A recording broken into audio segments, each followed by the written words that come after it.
30টি বিষয়ে যেখানে বিএনপি সহ সকল রাজনৈতিক দল একমত হলো, সেই 30টি বিষয়কেও রুলের অধীনে কার ইনস্ট্রাকশনে আনা হলো এটি আমরা এখনো পর্যন্ত বোধগম্য নই।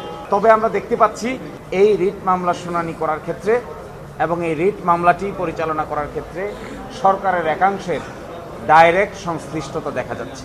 ফলে আমরা ধরে নিতে পারি যে সরকার এই সংস্কার প্রস্তাবকে পার্লামেন্টকে বাইপাস করে কোর্টের মাধ্যমে সেটেল করে এক ধরনের স্থিতাবস্থা বা এক ধরনের সুবিধা নেয়ার জন্য চেষ্টা করছেন।